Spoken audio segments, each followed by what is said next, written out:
नमस्कार, बहुत स्वागत है आपका। आप देख रहे हैं क्रांत ज्योतिष सीक्रेट। आज हम बात करेंगे आपके हथेली के बुध पर्वत की। और ये सबसे छोटी उंगली और इसके नीचे का जो ये एरिया है, ये बुध पर्वत है। अब इस पर्वत से आपको कैसे और कब राजयोग मिलता है, आज चलिए हम जानते हैं। ये आपकी हथेली है। हथेली के तमाम पर्वत होते हैं, लेकिन जो बुध पर्वत होता है वो सबसे महत्वपूर्ण है, क्योंकि ये सीधे तौर से आपके बुद्धि से जुड़ा है। अब बुध पर्वत के बारे में कहा जाता है, अगर बुध पर्वत पर खड़ी रेखाएं हो, ऐसे करके जो रेखाएं आती हैं, खड़ी खड़ी रेखाएं, आप कभी अपनी हथेली को सीधा करके देखिए। अगर ये खड़ी रेखाएं हैं तो इसका मतलब होता है आपको घर परिवार में, समाज में सम्मान मिलता है। आपका दिमाग सबसे ज़्यादा तेज चलता है, आप खूब तरक्की करते हैं, क्विक निर्णय ले सकते हैं, और यहाँ तक कि आप अपने दिमाग के बल पे आप अपने जीवन में सफलता भी खूब पाते हैं, बुद्धि से धन कमाते हैं। अब देखिए, कई बार क्या होता है ना, आपके बुध पर्वत पर, जैसे ये बुध पर्वत है, तो यहाँ पर जो आपने ये रेखाएं हमने कहा खड़ी खड़ी है, कभी कभी क्या होता है, ऐसे ऐसे जाल बना होता है। कभी कभी हो जाता है, अक्सर हाथों में नहीं होता, पर किसी किसी के, बहुत कम लोगों के हाथों में होता है जाल। तो जाल का मतलब है कि आप देखिए, रेखा का जाल कहीं भी हो, चाहे वो बुध पर्वत पर हो, सूर्य पर हो, शनि पर हो, गुरु पर हो, या फिर शुक्र पर हो, या राहु, कहीं भी हो, ये जाल कभी अच्छा हो ही नहीं सकता। ठीक है।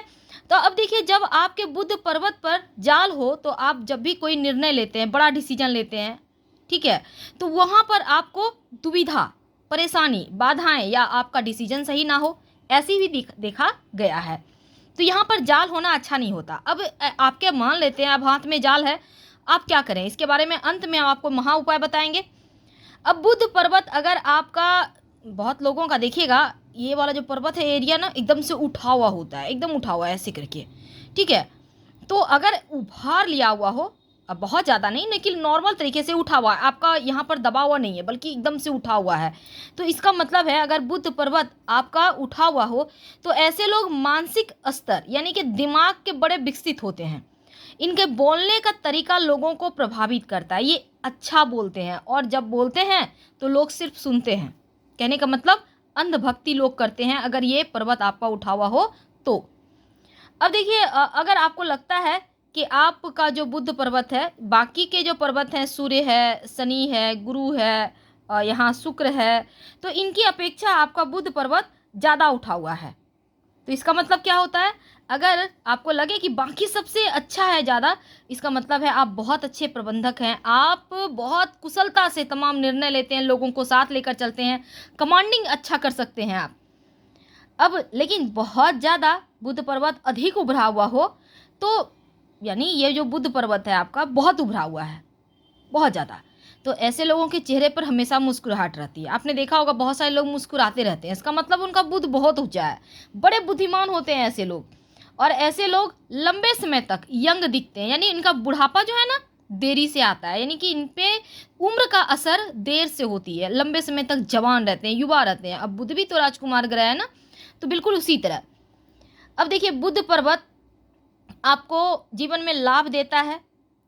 आपका जो वाणी है, वाणी के दम पर आप कमाते हैं, अगर बुध पर्वत पर शुभ चिन्ह भरे होते हैं तो वाणी के दम पर सफलता प्राप्त करते हैं। आप बहुत बुद्धिमान होते हैं जीवन में। अगर आपका लगे कि आप कोई वाणी के क्षेत्र से जुड़े हैं, या फिर आप राजनीति के क्षेत्र से जुड़े हैं, तो ऐसे में क्या होता है ना, आप ज़्यादा सफल होते हैं।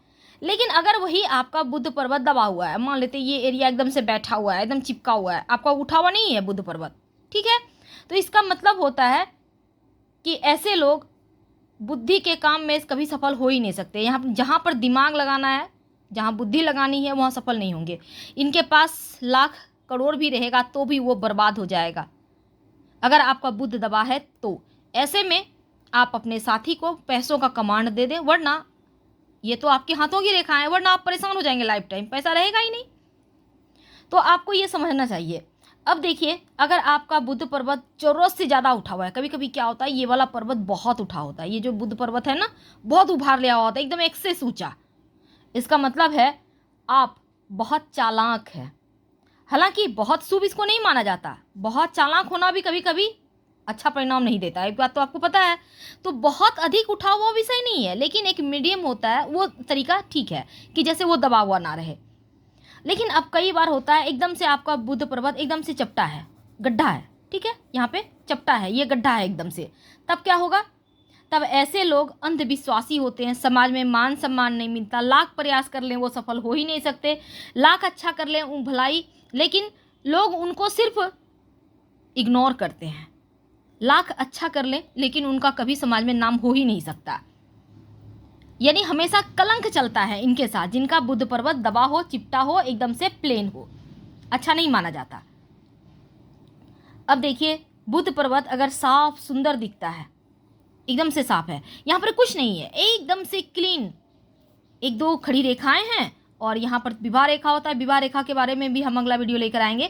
तो बुध पर्वत एकदम साफ सुथरा है, सुंदर सा उभार लिया हुआ है, कलर अच्छा है, दाग धब्बा नहीं है, तो इसका मतलब है ऐसे लोग हर समय सुख पाते हैं जीवन में, अपने बुद्धि के बल पे सब कुछ प्राप्त कर लेते हैं और सुख ही सुख भोगते हैं।